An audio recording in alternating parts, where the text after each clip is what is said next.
If you're a graduate geologist in the mineral exploration industry, one of your first jobs is likely to be on an RC drill site. So here's a quick rundown on how RC drills work and why they're used. It'll help you to understand what's going on at the drill site and why the holes are being drilled with this method. These rigs are a type of percussion drill. The principle is similar to a jackhammer that most people would be familiar with on construction sites. Compressed air is used to drive a pneumatic hammer that breaks away pieces of rock with a hardened bit. On a percussion drill rig, the pneumatic hammer is fitted to the end of a string of drill rods. Compressed air is pumped down inside the drill rods to drive the hammer, cool the bit and clear the broken rock from the hole. This rig is using an external compressor. That compressor supplies air to the rig via that blue hose. Some rigs use an onboard compressor or a combination of an onboard compressor and an external booster compressor. Early designs used a single air hole down the centre of the drill rods. The air and the broken rock returned to the surface in the space between the drill rods and the wall of the hole. This system is referred to as open hole percussion drilling.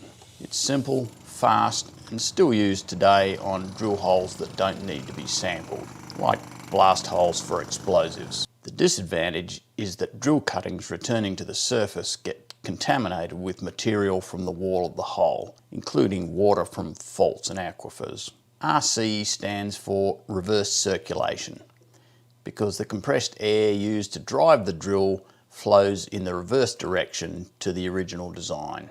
Drill rods on these rigs have dual walls.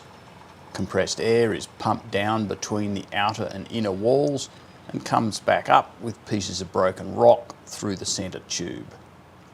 This reverse flow direction keeps the sample away from potential sources of contamination on the journey back to the surface.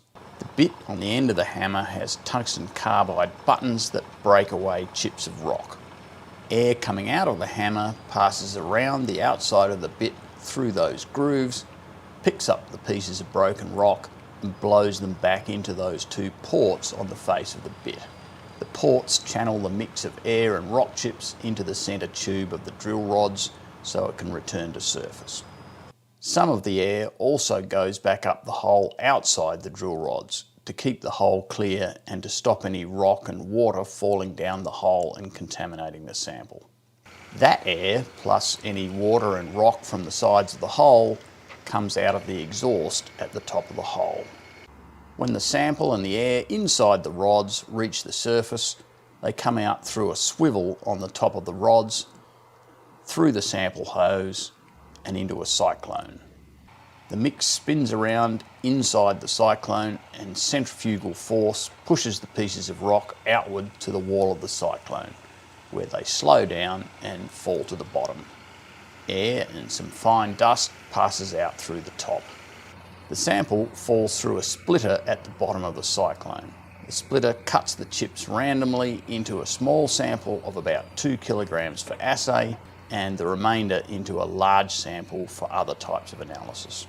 Most splitters can be adjusted to produce the 2 kilogram sample even if a larger bit or a longer sample interval produces more drill cuttings. When the airflow is stopped to add another drill rod, water and debris from the walls of the hole can run down to the bit and contaminate the sample. The splitter is swung away from the bottom of the cyclone during this process to avoid contamination. When a new hole is started, the boom of the rig is set to the required angle, measured with a built-in dip meter. But deep holes tend to curve away from the original angle because the drill rods are slightly flexible. The orientation of the hole has to be measured so that the exact position of each sample can be calculated in 3D.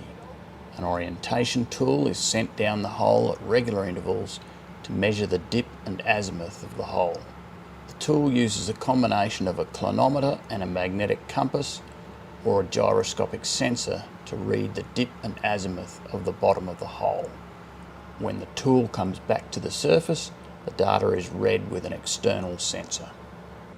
So that's how the rig works. Now let's look at why we use this type of drilling. RC drilling is commonly used when exploring early stage prospects because it's fast and relatively low cost per metre. It's also the method of choice for resource definition drilling in advanced projects that are near the surface. Again, that's because of the speed and low cost, but also because the large diameter hole generates a more representative sample. That's particularly important in gold deposits where the grains of gold may be distributed very erratically.